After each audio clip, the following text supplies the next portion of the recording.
जड़ कर्म चेतन बंधकारु कर्म के अवसान का, कह कर स्वरूप यथार्थ जग का जो किया उपकार है, उसके लिए जिन वाणी माँ को वंदना शत बार है, वंदना शत बार है, वंदना शत बार है।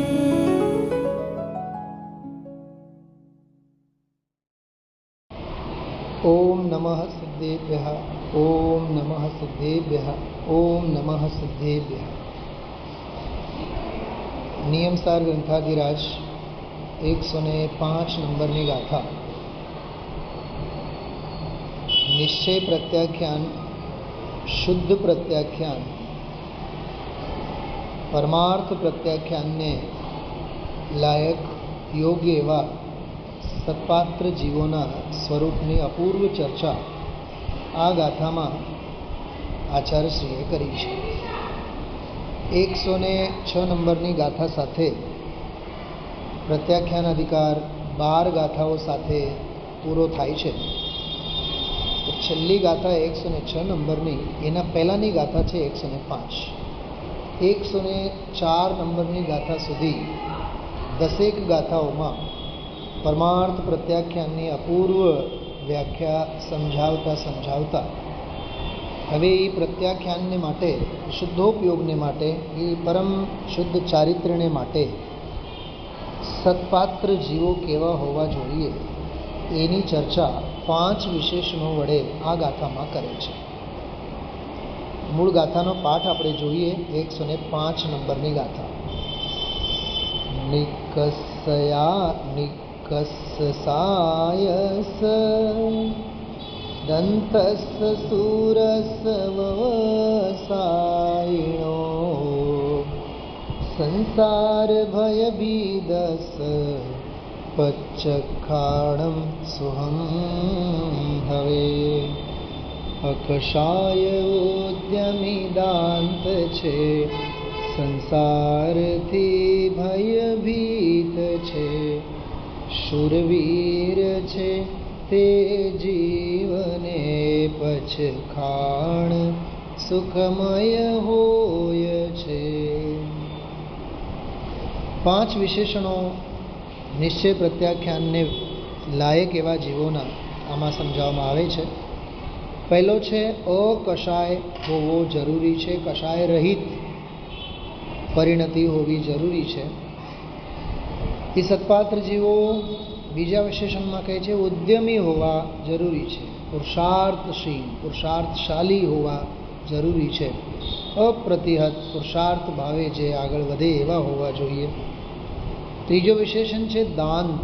दांत एटले इंद्रिय दमन करी जाने, 5 इंद्रियोना विषयोथी निवृत्त थई जाने। टूंकमां जितेन्द्रियपणुं जेनामां होय तेओ दांत एटले संयमी साधक प्रत्याख्यान ने अधिकारी होय छे।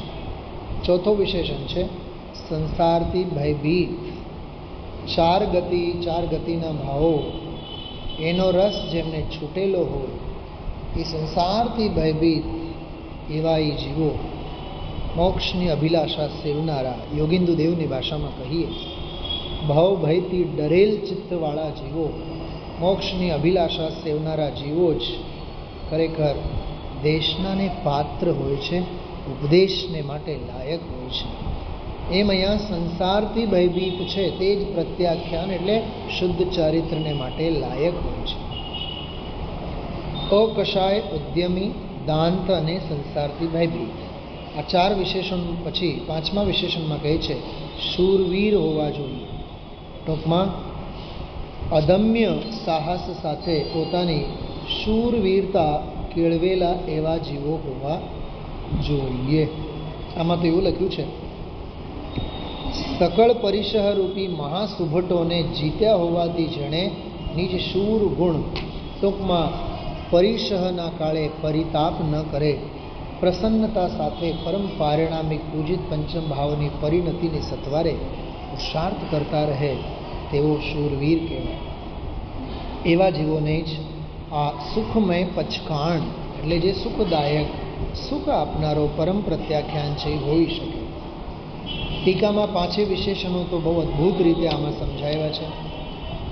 કહે છે સમસ્ત કષાય કલંકરૂપી કાદવથી જે વિમુક્ત છે એટલે જે અકષાય છે, કષાય વિહોણા છે, સર્વે ઇન્દ્રિયોના વ્યાપાર ઉપર વિજય મેળવ્યો હોવાથી, જો આ જીતેન્દ્રિયપણાની વાત છે, જેણે પરમ દાંત રૂપતા એટલે જીતેન્દ્રિયપણું સેવેલા એવા તેઓ, દાંત એટલે સંયમી હોય, સકળ પરિસહરૂપી મહાસુભટોને જીત્યા હોવાથી જેણે શૂર ગુણ પ્રાપ્ત કરેલ હોય છે, શૂરવીર હોય છે.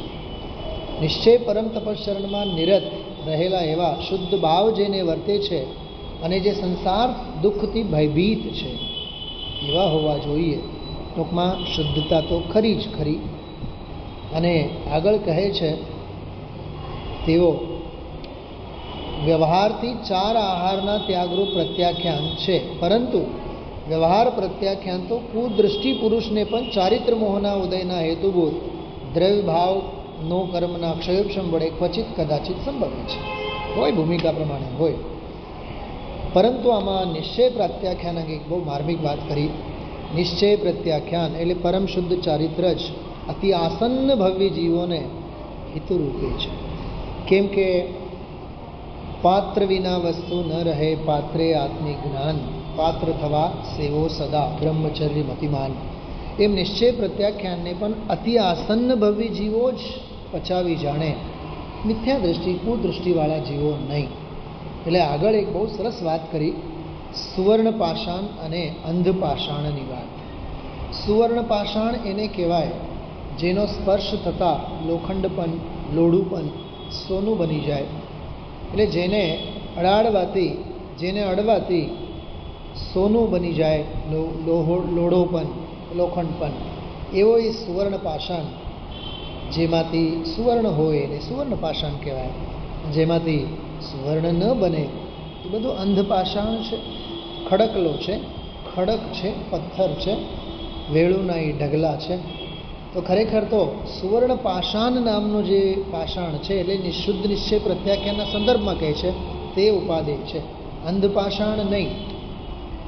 અટકે ત્યાગ વિરાગમાં તે ભૂલે નિજ ભાન. કેવળ ત્યાગ વૈરાગ્ય અને શુભ ભાવમાં જ આલોટતા જીવો જે વ્યવહારાભાસી છે, વ્યવહારને જ સર્વસ્વ માનીને બેઠા છે, જાત્રા કરે, પૂજા કરે, પાઠ કરે, પ્રતિક્રમણ કરે, શુભ ભાવ રૂપ આચરણ કરે, દાન આદિક દે અને એમ સમજે કે અમે ધર્મનું કંઈ કર્યું. ખરેખર તો એ વૃત્તિ અંધ પાષાણ જેવી છે, એમાંથી કાંઈ ઉગવાની નથી. અને સમ્યક દૃષ્ટિ સાધક જે સત્પાત્ર આસન્ન ભવી જીવ હોય, સુવર્ણ પાષાણ જેવા હોય, એમને સ્વભાવ વિભાવની ભેદરેખા ખબર હોય, સ્વરૂપ વિપર્યાસ ખ્યાલમાં હોય, ભેદાભેદ વિપર્યાસ ખ્યાલમાં હોય, ટૂંકમાં ભેદ વિજ્ઞાન એમનું બલવાન હોય. તો એક તો સુવર્ણ પાષાણ અને અંધ પાષાણ. તત્વની યથાર્થ દૃષ્ટિ વિના જે ધાર્મિક જીવન છે એ બધું અંધ પાષાણ જેવું છે. અને તત્વની દૃષ્ટિ છે, આત્માની ભાવના છે, એની સાથે ભલેને વ્યવહાર ઓછો હોય, અલ્પ વ્યવહાર હોય, અરે પહાડ જેવી પ્રતિકૂળતા જેની માથે આવી પડેલ હોય, પણ તત્વની ભાવના જીવંત છે, તો એ સત્પાત્ર જીવ નરકમાં હોવા છતાં પણ નરકની ભૂમિમાં પણ પોતાની પરિણતિને સુવર્ણ પાષાણની જેમ તેઓ કામમાં લે છે. એવી આ અદ્ભુત વાત સુવર્ણ પાષાણ અને અંધ પાષાણના સંદર્ભમાં પરમાર્થ વિનાનો શુભ વ્યવહારરૂપ જે પ્રત્યાખ્યાન છે એ વ્યવહારાભાસરૂપ અંધ પાષાણ છે. અને પરમાર્થ સહિત, પરમાર્થની દૃષ્ટિ સહિત શુદ્ધ નિશ્ચય પ્રત્યાખ્યાન સહિતનું જે છે એ ખરેખર સુવર્ણ પાષાણ છે. બહુ અદ્ભુત ચર્ચા આમાં વાત કરી છે. સંસાર અને શરીર સંબંધી ભોગોની નિર્વેગતા, નિર્વેગતા એટલે છૂટવાની ભાવના, છોડવાની ભાવના. સંસાર ન રહો, સંયોગ ન રહો, ભવના દુઃખો ન રહો, ભવની પીડા ન રહો, એવી જે સંસારથી સર્વ સંબંધનું બંધન તીક્ષ્ણ છેદીને એવી જે ભાવના રહે છે એને નિર્વેગ ભાવના કહેવામાં આવે છે. સમ્યક્તની પાત્રતાની ભૂમિકામાં આસ્તિક્ય, અનુકંપા, વૈરાગ્ય, સંવેગ, નિર્વેગ આ બધા પાત્રતાના, સત્પાત્રતાના ગુણો કહેવામાં આવે છે. એમાંનો આ નિર્વેગ એટલે છૂટવાની ભાવના. સંસાર પીડાથી છૂટવાની જેની અદમ્ય લાલસા છે એને નિર્વેગતા કહેવાય. એ નિર્વેગતા જે છે સંસાર શરીરને ભોગોથી છૂટવાની ભાવના, એવી જે અંદરમાંની તીખી ધગશ છે, કરોડો પુરુષાર્થ છે વ્યવહારે, એ નિશ્ચય પ્રત્યાખ્યાનનું એક અપેક્ષા એક કારણ કહેવામાં આવે છે. ભવિષ્યકાળમાં થનારા સમસ્ત મોહરાગ દ્વેષાદી વિવિધ વિભાવોનો પરિહાર કરવો પરમાર્થ પ્રત્યાખ્યાન છે. અથવા અનાગત કાળે એટલે ભવિષ્યકાળે ઉત્પન્ન થનારા જે વિવિધ અંતરજલ્પો છે એનો ત્યાગ કરવો એ શુદ્ધ નિશ્ચય પ્રત્યાખ્યાન છે. તો ખરેખર નિશ્ચય પ્રત્યાખ્યાન, પરમાર્થ પ્રત્યાખ્યાન અને શુદ્ધ પ્રત્યાખ્યાન, શુદ્ધ નિશ્ચય પ્રત્યાખ્યાન, એને સમજવા માટે ખરેખર તો ચારિત્રનો, શુદ્ધ ચારિત્રનો ગૂઢ ગંભીર ભાવ સમજાવવા માટે આમાં સુવર્ણ પાષાણ અને અંધ પાષાણનો અદ્ભુત દૃષ્ટાંત અને દાખલો આપીને આમાં અદ્ભુત વાત કરી છે. આ 105 નંબરની જે ગાથા, એ ગાથા ઉપર જે સરસ મજાની સમજૂતી સ્વામીજીએ આપણને આપતા 142મો જે કળશ છે એ 142મો કળશ સમજાવતા બહુ અદ્ભુત વાત કરી. એ જે પ્રત્યાખ્યાન શુદ્ધ નિશ્ચય પ્રત્યાખ્યાન છે એ કેવો છે, તો એના ઉપરનો કળશ છે. હું કળશનો પાઠ કરું છું. 142મો કળશ છે. જયતિ સતતમ પ્રત્યાખ્યાનમ જિનેન્દ્ર મતોદ્ભવમ પરમયમિનામેત નિર્વાણ સૌખ્યકરમ પરમ સહજ સમતા દેવી સત્કર્ણભૂષણમોચ્છકૈ મુનિપશૃણુતે દીક્ષા કાંતાતિ યૌવન કારણમ. હે મુનિ એટલે હે મુનિવર, સાંભળ. શૃણુ એટલે હે સાંભળ. હે સાધક સંત પુરુષો તમે સાંભળો એમ કહે છે. જિનેન્દ્ર મતોદ્ભવમ, જિનેન્દ્રના મતમાં ઉત્પન્ન થતું, જે વીતરાગી છે, જે સર્વજ્ઞ છે એવા તીર્થંકર ભગવંતોની હિતોપદેશી વાણીમાંથી જે નિસ્તૃત છે, એમના જ્ઞાનમાં આવેલું છે. જીન મત સંમત જે છે તે પ્રત્યાખ્યાન સતત જૈવંત વર્તે છે.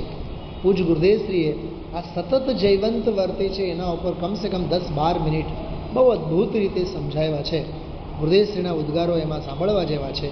ગુરુદેવશ્રી કહે છે, મુનિરાજ જરી ગંભીરતાથી વાત કરે છે. ભાવલિંગી સંત જંગલમાં રહેનારા, દ્રવ્ય નગ્ન દશા જંગલમાં વસનારા સંતો સાચા, જેણે જન્મને સફળ કર્યા, જેણે અવતારમાં અવતાર રહિત દશા પ્રગટ કરી, જેના ભવમાં ભવના અભાવની દશા પ્રગટ કરી. વાહ!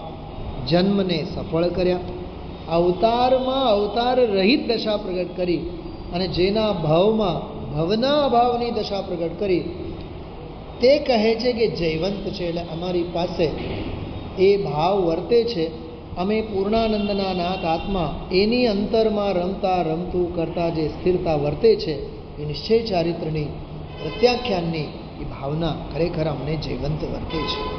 આ જ વાત ગુરુદેવશ્રી ફરીથી આગળ કહેતા એમ કહે છે, આહા હા હા, ધન્ય રે ધન્ય, મુનિરાજને ચારિત્ર વર્તે છે એવું એને સાક્ષાત ભાન છે. મુનિપણું એટલે શું? મોક્ષનો સાક્ષાત માર્ગ. વારે વાહ! એ તો અંતરના આનંદમાં રમતું રમતો હોય, અતિન્દ્રિય આનંદના ઘૂંટડા પીતા હોય. સમ્યક દૃષ્ટિ પણ જ્યારે કોઈ વાર ધ્યાનમાં અતિન્દ્રિય આનંદ વિશેષ પીતો હોય, તો આ તો મુનિ છે. ધન્ય રે અવતાર, જેણે મોક્ષને નજીક કર્યા, સંસારને પૂટ દીધી છે, ખસી ગયા છે, આ બાજુ આવી ગયા, મુક્ત સ્વરૂપ ભગવાનના પડખે ચડી ગયો, ભગવાનના માર્ગમાં વર્તમાનમાં ચારિત્ર વર્તે છે, જૈવંત વર્તે છે. આવી અલૌકિક અભિવ્યક્તિ પૂજ ગુરુદેવશ્રીના આ વ્યાખ્યાનમાં થયેલ છે. અને ખરેખર તો આ કળશ જે છે, આ કળશ એમ કહે છે કે જે જિનેન્દ્ર મતમાં સંમત પ્રત્યાખ્યાન તે જ સતત અમારી પરિણતિ વિશે જૈવંત વર્તે છે. અને એ ઉત્કૃષ્ટપણે સંયમીઓને, આત્મસાધક સંતોને નિર્વાણ સુખનો આપનાર છે. અને સહજ સમતા દેવીના સુંદર કર્ણનું મહાઆભૂષણ છે. અને દીક્ષારૂપી પ્રિય સ્ત્રીના અતિશય યૌવનનું કારણ છે. ટૂંકમાં દીક્ષા લીધી તો એમાં શુદ્ધિની વૃદ્ધિ નિરંતર થતી જ રહે, એના માટે કારણભૂત એવો એ શુદ્ધ નિશ્ચય પ્રત્યાખ્યાન છે. પરમાર્થ પ્રત્યાખ્યાન છે. જેટલા ગાના ગાઈએ, જેટલા ગીત ગાઈએ, આ સાધકની મસ્તી, એ સાધકની મસ્તી, એનો આપણે અદ્ભુત રીતે આનંદ લઈએ. પોતાની પરિણતિમાં, પોતાના પરિણામોમાં એનો વસવાટ થાવ, એવી મંગલ ભાવના સાથે આપણે મંગલ પ્રયાણ કરીએ. વિરામ લઉં છું. ઓમ નમઃ સિદ્ધેભ્યઃ.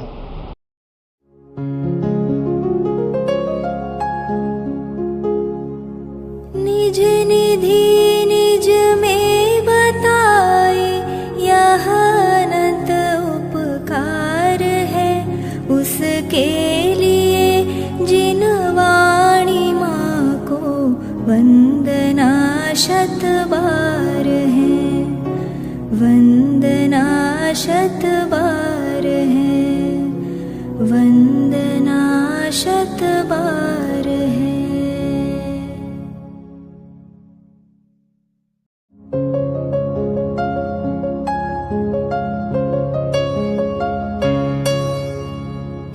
जिन वाणी भारती तो ही जपो दिन रैन, जो तेरी शरणा गहे सो पावे सुख चैन.